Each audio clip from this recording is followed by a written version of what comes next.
জয় গুরু জানাই সবাইকে। আশা করি পরমপিতার দয়ায় আপনারা সকলেই সুস্থ আছেন, ভালো আছেন।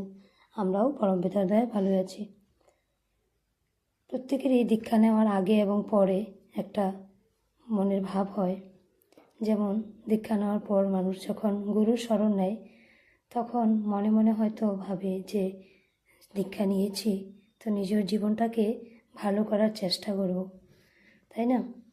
তো এই বিষয়ে পরম পূজ্য শ্রী আচার্যদেব 340তম ঋত্বিক সম্মেলনে সুন্দরভাবে কথাটা বুঝিয়ে বললেন যে মানুষ যখন দীক্ষা নেয় তখন সে তার আগের জীবনশৈলীকে পরিবর্তন করতে চেষ্টা করে। গুরুর সান্নিধ্যে এসে সে নিজের সদ্গুণগুলিকে বাড়িয়ে তোলার জন্য প্রয়াসশীল হয়।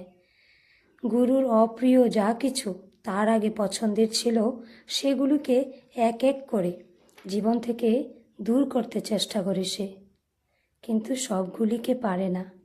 কিছু পুরনো অভ্যাস তার রয়ে যায়।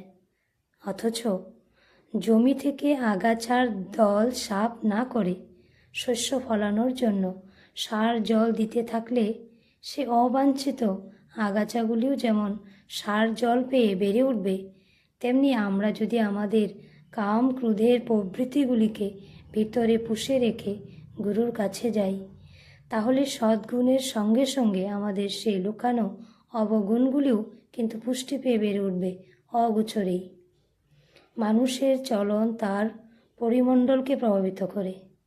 সূর্য উঠলে যেমন চোখে তার আলো এসে পড়ে, গায়ে তাপ লাগে, তেমনি ঠাকুরের সঙ্গে চলতে চলতে তার কিছু না কিছু প্রভাব ব্যক্তির মধ্যে দিয়েই পরিবেশে ছড়িয়ে পড়ে।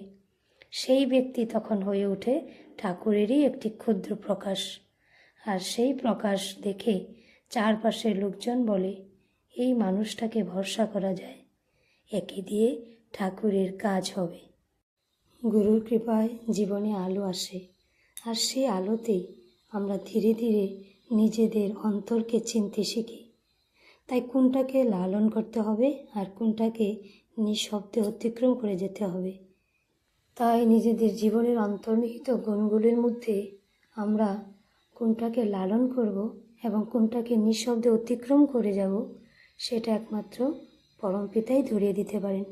জয় গুরু। সবাই ভালো থাকবেন, সুস্থ থাকবেন, এই প্রার্থনা জানাই পরমপিতার চরণে। জয় গুরু। বন্দে পুরুষোত্তমম।